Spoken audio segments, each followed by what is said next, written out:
Fault Lines, Unpacking South India's Anti-Hindi Narrative. Written by Aditi Joshi.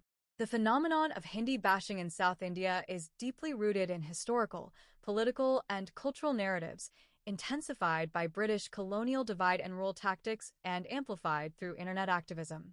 As a linguistically diverse nation, India has often witnessed debates over the role of Hindi as a national language.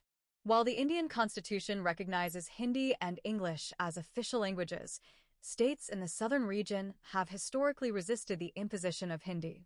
This resistance, at times, manifests as outright opposition to the language, particularly in Tamil Nadu, Karnataka, and Kerala. This sentiment has taken new forms with the rise of digital communication and social media, leading to widespread online campaigns and narratives against Hindi. Linguistic tensions in India have been a subject of debate for decades, with particular focus on the resistance to Hindi in South Indian states. The issue is deeply intertwined with regional identity, historical grievances, and political maneuvering. 1. Despite their aggressive stance against Hindi, claiming it threatens their regional languages, many South Indian politicians and intellectuals unabashedly embrace English, the very colonial language that played a key role in dismantling indigenous linguistic traditions.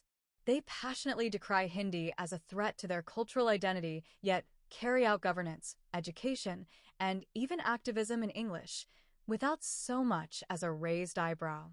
This selective outrage lays bare the hypocrisy at play. Hindi, an Indian language, is painted as the oppressor, while English, the quintessential symbol of colonial domination, is not only accepted but enthusiastically embraced. One might wonder if the issue is truly about preserving linguistic heritage or simply about clinging to a colonial crutch under the guise of cultural resistance. This article examines Hindi bashing in South India through online discourse, social media trends, and digital activism, while tracing its roots to colonial narratives like the Aryan invasion theory and their impact on today's linguistic tensions. Aryan invasion theory fuels linguistic divide. One of the most significant and long-lasting narratives imposed on India by British colonial rulers was the Aryan invasion theory, AIT. Introduced by 19th-century British Indologist Max Muller, this theory claimed that the Indian subcontinent was shaped by an invasion of Indo-Aryans, a group of people supposedly migrating from Central Asia who imposed their language and culture upon the indigenous Dravidian populations. 2. By portraying Indian society as racially and linguistically divided, colonial administrators used the theory as a tool to justify their rule, arguing that if India had always been fragmented, then British governance was necessary to maintain order. 3. The impact of this colonial construct was particularly pronounced in South India, where it was co-opted by emerging linguistic and political movements. The Dravidian identity was gradually positioned in direct opposition to what was framed as an Aryan, North Indian identity. 4. This idea found fertile ground in Tamil Nadu, where political movements, particularly the Dravidian movement, actively promoted the notion that Tamil and other South Indian languages and cultures were distinct and oppressed by the so-called Aryan hegemony. The British-supported theory fueled anti-Hindi sentiment, strengthening the argument that North India's linguistic and cultural influence was an imposition rather than an organic evolution of shared heritage. 5. 6. Consequently, opposition to Hindi and broader North Indian influence became a crucial ideological pillar for Dravidian politics, a legacy that persists to this day. 7. Over time, however, the emerging scholarship has challenged the foundations of the Aryan invasion theory. Extensive genetic, linguistic, and archaeological research increasingly points toward an indigenous Aryan theory, or out-of-India theory. These perspectives suggest that Indian civilization developed internally over millennia through complex interactions rather than a singular foreign invasion. Advances in genetic research have shown that Indian populations have had deep-rooted continuity for tens of thousands of years, contradicting the notion of an external Aryan influx that reshaped the subcontinent. Archaeological evidence, particularly from sites like Rakhigarhi, has further reinforced this idea, suggesting that India's cultural and linguistic evolution was largely indigenous rather than the result of an invasion. 8. However, despite being debunked, the Aryan invasion theory continues to be used as a political tool, especially by regional parties that seek to sustain a distinct Dravidian identity. The theory serves as a justification for ongoing opposition to Hindi and North Indian cultural influence, with social media platforms further amplifying these narratives in the digital age. Political groups continue to invoke the theory to assert regional distinctiveness and mobilize support, ensuring that the colonial construct of Aryan-Dravidian divisions remains embedded in contemporary discourse. Historical context. The resistance to Hindi in South India has deep historical roots, shaped by a series of events that intensified opposition to the language's perceived imposition. Tamil Nadu, in particular, has been the epicenter of this movement, where the anti-Hindi agitations of the 1930s and 1960s became defining moments in the state's political and cultural identity.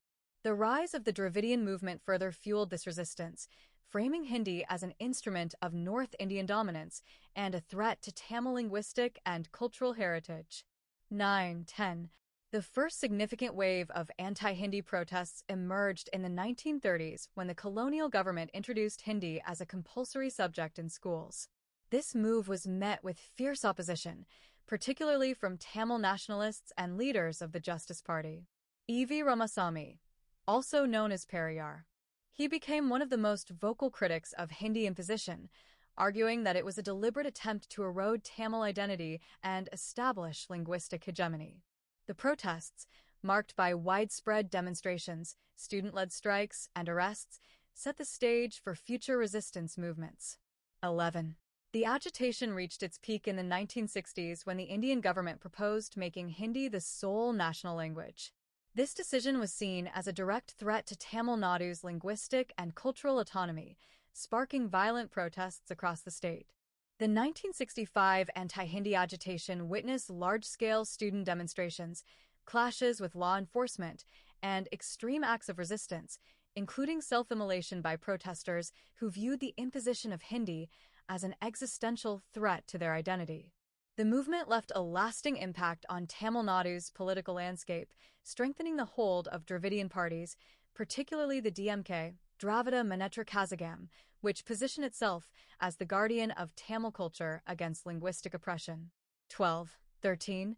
While Tamil Nadu remains the stronghold of Hindi resistance, similar sentiments have been observed in other southern states. In Karnataka, resistance to Hindi has surfaced in various forms, particularly in opposition to Hindi signboards and demands for greater employment opportunities for native Kannadigas in government and private sectors. In Kerala, although the linguistic landscape differs due to the prominence of Malayalam, a strong assertion of Malayali identity has led to resistance against forced linguistic homogeneity. The broader South Indian sentiment remains wary of any perceived attempts to impose Hindi at the expense of regional languages, reflecting a long-standing assertion of linguistic federalism over centralized uniformity. The resistance to Hindi in South India is not merely a linguistic issue, but a deeply political and cultural one. Despite repeated reassurances from the central government that Hindi will not replace regional languages, the legacy of past agitations continues to influence contemporary debates on linguistic autonomy in India. Role of political parties. In several South Indian states, regional political parties have strategically weaponized linguistic pride, turning it into a powerful tool for identity politics. Dravidian parties in Tamil Nadu, as well as regional parties in Karnataka, Kerala, Telangana, and Andhra Pradesh, have consistently framed Hindi as a threat to their native languages and cultural identities. This narrative has played a crucial role in consolidating voter bases and reinforcing regional autonomy in linguistic matters. In Tamil Nadu, the Dravidian parties, primarily the DMK and AIADMK, have long positioned themselves as defenders of Tamil linguistic supremacy. Opposition to Hindi has been a central theme in their electoral campaigns, with leaders frequently invoking historical resistance movements of the 1930s and 1960s. The DMK, in particular, has taken a hardline stance, advocating for Tamil to be prioritized in education, governance, and official documentation while resisting any attempts to introduce Hindi as a compulsory language. This linguistic assertion is deeply tied to Tamil Nadu's Dravidian identity and remains one of the state's most enduring political strategies. 14-15. In Karnataka, The push for Kannada linguistic pride has gained momentum through institutional efforts and activism.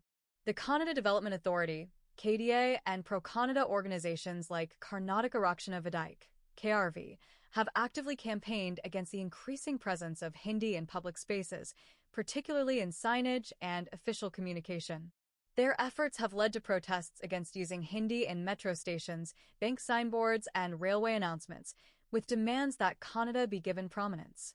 Several regional political parties in Karnataka have supported these movements, aligning themselves with pro-Kannada sentiments to appeal to voters who prioritize regional identity. 16. In Kerala, opposition to Hindi has been more subdued than in Tamil Nadu and Karnataka, yet there remains a strong emphasis on maintaining Malayalam's prominence in education and administrative affairs. Unlike Tamil Nadu, where Hindi is framed as a cultural and political threat, the discourse in Kerala is centered more on preserving Malayalam's official status and ensuring that state policies prioritize native language instruction over external linguistic influences. 17. In Telangana and Andhra Pradesh, the linguistic debate is relatively muted compared to the other southern states, but regional parties have taken measured stances in favor of their native languages. The prominent political parties in Telangana have advocated for Telugu as the primary medium of instruction in schools and administrative affairs, pushing back against any suggestions that Hindi should be given precedence.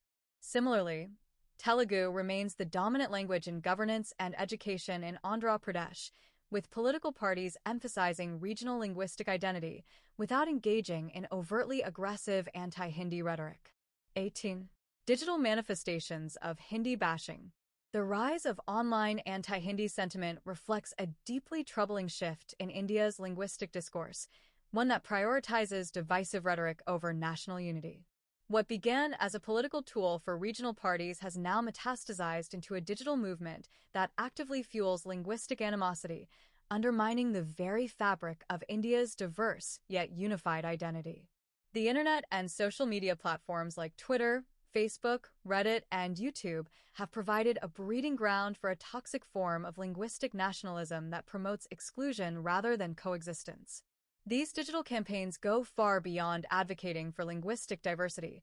They foster an environment where an Indian language, spoken by a significant portion of the population, is demonized and portrayed as an oppressive force. This narrative completely disregards the historical and cultural significance of Hindi, reducing it to a political scapegoat. It is one thing to preserve and promote regional languages. It is another to actively incite hostility against a language that forms a key part of India's linguistic heritage. 19. Memes and satirical content have further trivialized the issue, turning what should be a thoughtful discussion on linguistic diversity into an exercise in mockery and ridicule. Many South Indian meme pages and online influencers consistently portray Hindi and its speakers as unwanted outsiders in their states, creating a toxic US versus them mindset. Such content not only alienates millions of Hindi speakers, but also sets a dangerous precedent where linguistic pride morphs into intolerance and discrimination. This movement has also found traction in organized digital activism, with petitions calling for Hindi's removal from public signboards, exams like NEET and UPSC, and central government communications.